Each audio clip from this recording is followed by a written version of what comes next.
Match number 7 Delhi Capitals versus Gujarat Titans का होगा आमना सामना और देखना होगा कि किसके किसके बल्ले में कितना दम होगा। स्वागत है आपका अपने YouTube चैनल स्विंग पर। वीडियो को अंत तक देखिएगा और अपना फीडबैक हमको बताइएगा। वीडियो को शुरू करते हैं और होस्ट दिल्ली कैपिटल्स के ऊपर कुछ इंपॉर्टेंट बात करते हैं। अपने पहले मैच में झटका झेलने के बाद दिल्ली कैपिटल्स के लिए एक अच्छी खबर है कि अब गुजरात टाइटंस के अगेंस्ट मैच में एनरिक नोकिया, लुंगी एंगड़ी और मुस्तफिजुर रहमान अवेलेबल रहेंगे। लेकिन कौन कौन अपनी सर्विसेज दे पाएगा ये देखना होगा। लेकिन थोड़ी सी असमंजस की स्थिति भी है दिल्ली कैपिटल्स के सामने। मिशेल मार्श या फिर रायली रूसो में से किसी एक को चुनना, फिर चेतन सकारिया और खलील अहमद में से भी एक को चूज करना। तीसरा इंपॉर्टेंट पॉइंट, क्या एनरिक नोकिया फिट हैं जीटी के लिए मैच खेलने के लिए, सब पर बात होगी। अब देखो यार, मिशमाश का लखनऊ में ऑफ डे था, खाता खोले बगैर निलबटे सन्नाटा हो गए। वहीं पर दूसरे एंड पर रायली रूसो ने एक बढ़िया इंटेंट दिखाया और 30 रन बनाए महज 20 गेंदों पर। लेकिन अब अगर तो एनरिक नोकिया आ जाएंगे तो फिर इस स्लॉट में मार्श या फिर रूसो में से कोई एक ही खेल पाएगा। वैसे देखा जाए गौर से तो प्लेइंग 11 में रूसो के खेलने के ज्यादा चांसेस हैं, क्योंकि मिडिल ऑर्डर में एकमात्र लेफ्ट हैंडेड बैटर है और दूसरे एंड पर मिशमाश बॉलिंग नहीं करा रहे हैं। अब अगर तो मार्श बॉलिंग नहीं करा रहे हैं तो फिर जो चांसेस है मार्श के और प्रोडक्टिविटी है वो डिमिनिश सी हो जाती है। अब हाँ, आप कमेंट बॉक्स पर बताना तड़ से कि मार्श या फिर रूसो में से किसको कंसीडर करना चाहिए, क्योंकि देखो मार्श का सिर्फ प्योर बैट्समैन खेलना ये पॉसिबिलिटी डीसी की उम्मीद को थोड़ा सा नुकसान पहुंचा सकती है लॉन्ग रन में। एक और प्रोबेबिलिटी बनती है, अगर डीसी मार्श को ड्रॉप करती है तो फिर बेंच पर पांडे जी बैठे हैं जो मिडिल ऑर्डर में मार्श के वॉइड को पूरा करने का काम करते हैं। और अभी हमने ये बात बोली, अगर बॉलिंग फ्रंट से नोकिया या फिर मुस्तफिजुर आते हैं तो वैसे भी मार्श के चांसेस थिन हैं। मंडे को ही नोकिया इंडिया लैंड हो गए तो हो सकता है थोड़ा सा एक्लेमेटाइज करने का टाइम एनरिक नोकिया को मिले, जहां पर बेस्ट ऑप्शन डीसी के पास मुस्तफिजुर रहमान के रूप में अवेलेबल रहेंगे। डीसी शायद से चेतन सकारिया को रिप्लेस कर सकती है, क्योंकि चेतन का भी ऑफ डे रहा था लखनऊ की आउटिंग में, क्योंकि बहुत ही एक्सपेंसिव एंड पर बॉलिंग चेतन ने कराई, जहां पर अपने 4 ओवर्स के कोटे में उन्होंने 53 रन कंसीड किए।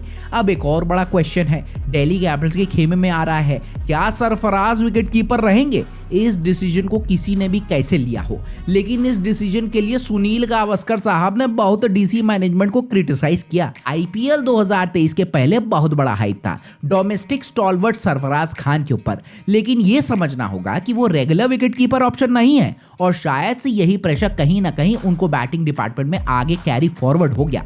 अमूमन जिस शॉट को खेलने के लिए सरफराज खान मार्क वुड की बॉल पर आउट हुए वो शॉट सरफराज के लिए ब्रेड एंड बटर है।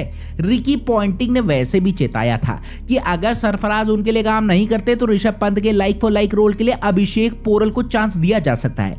लेकिन एकदम के साथ सरफराज को एक ही मैच के बाद ड्रॉप करना ये जल्दबाजी ही होगी और कम से कम 5 मैचेस का गेम टाइम तो सरफराज को दिया ही जाएगा considering his ability. Wicket keeping में सोचो सरफराज कितना स्ट्रगल कर रहे थे, खलील अहमद की बॉल को टेक करने में वहां पर कितना स्ट्रगल था, तो सोचो जब 150 किलोमीटर प्रति घंटे की रफ्तार से एनरिक नोकिया उड़ान भरेंगे तो पकड़ कहां पाएंगे सरफराज। लेकिन हाँ, ऐसा हो सकता है कि अगर तो रावमन पाल को रस्ट देकर फिल सॉल्ट को साइड में इंक्लूड किया जाए तो थोड़ा सा बेनिफिट यहां पर हो सकता है। और अगर चेंज करने की ही बात आ गई या फिर इंपैक्ट प्लेयर को इंट्रोड्यूस कराना होगा तो सरफराज को यश धूल भी रिप्लेस कर सकते हैं। देखते हैं डीसी का प्लेइंग 11 जिसमें नाम आएगा कप्तान डेविड वार्नर का, पृथ्वी शॉ, मिशमार्श या फिर रायली रूसो में से एक, मनीष पांडे, सरफराज खान, रावमन पाल या फिर फिल सॉल्ट में से कोई एक, अक्षर पटेल, कुलदीप यादव, खलील अहमद, एनरिक नोकिया या फिर मुस्तफिजुर रहमान में से कोई एक और मुकेश कुमार। अब चलो चलते हैं गुजरात टाइटंस के ऊपर बात करते हैं। जीटी एम कर रही होगी अरुण जेटली स्टेडियम में अपनी सेकंड कंसेक्यूटिव विक्ट्री के ऊपर और कॉन्फिडेंस देखो जीटी में बहुत होगा, क्योंकि आईपीएल 2023 के इनॉग्रल मैच में उन्होंने सीएसके जैसी जायंट टीम को हराया है। वापस से जीटी पूरा रिलाई करेगी अपने in form batter Shubman Gill के ऊपर, जिन्होंने जबरदस्त फॉर्म डिस्प्ले करी तो ताबड़तोड़ रन बनाकर अपनी साइड को जीत भी दिलवा दी। अब टाइटल को डिफेंड करना है तो कुछ हिसाब किताब तो सेट करना पड़ेगा ना, क्योंकि जिस तरीके से कुछ टीम चल रही हैं उनके लिए लग रहा है आईपीएल 2022 का एक्सटेंशन वाला पीरियड चल रहा है। उसके पहले गुजरात टाइटंस के खेमे से एक न्यूज केन विलियमसन जिन्होंने जबरदस्त एफर्ट किया था बाउंड्री रोप्स पर जीटी वर्सेस सीएसके मैच में कैच को लेने के लिए, वो इंजर्ड हो गए थे, ये तो पता ही है, और वहां पर ही उनको नी इंजरी हो गई है और अब केन रूल्ड आउट हो चुके हैं आईपीएल 2023 से। तो केन विलियमसन वापस न्यूजीलैंड जाएंगे फर्दर असेसमेंट कराने के लिए अपनी नी इंजरी के लिए, लेकिन उनको फिर रिप्लेस कर ही देंगे डेविड मिलर जीटी के प्लेइंग 11 में, जो तो क्या रसूख रखते हैं गुजरात की लाइनअप के लिए सबको बहुत ही अच्छी तरीके से पता है। बाकी तो लगता है जीटी का स्क्वाड कट टू कट पहले मैच जैसा ही रहेगा, जहां पर देखो B Sai Sudharsan up the order आकर एक अच्छा शो पुट अप किया उन्होंने, और तो और विजय शंकर ने भी बहुत बढ़िया परफॉर्मेंस दी है, एटलीस्ट बहुत ही बढ़िया परफॉर्मेंस कह सकते हो आईपीएल 2022 के कंपैरिजन में। तो ये हो सकता है जीटी का playing 11। Wriddhiman Saha wicket keeper बल्लेबाज शुभमन गिल के साथ ओपन कर सकते हैं, बी साई सुदर्शन है, कप्तान हार्दिक पांड्या आएंगे, David Miller, Vijay Shankar, Rahul Tewatia, Rashid Khan, Joshua little, Mohammed Shami और अलजारी जोसेफ। पिच रिपोर्ट देखते हैं चलो। तो अरुण जेटली स्टेडियम जो है वो ट्रेडिशनली एक स्लोअर विकेट ट्रैक है, लेकिन आउटफील्ड बहुत तेज है और बाउंड्रीज टिपिकली बहुत छोटी हैं यहाँ पर, तो रन्स तो खूब बनेंगे यहाँ पर बाउंड्रीज में, लेकिन स्पिनर्स बहुत हैंडी हो सकते हैं इस ट्रैक पर। तो जो भी टॉस जीतेगा वो बैटिंग करके 170 का टोटल पोस्ट कर सकता है। जीटी की तरफ से शुभमन गिल, डेविड मिलर और राशिद खान बहुत ही वाइटल होंगे, या फिर कह सकते हो players to watch out for रहेंगे। और टीम दिल्ली कैपिटल्स की तरफ से डेविड वार्नर, राइली रूसो और कुलदीप यादव बहुत ही डिसाइसिव होंगे।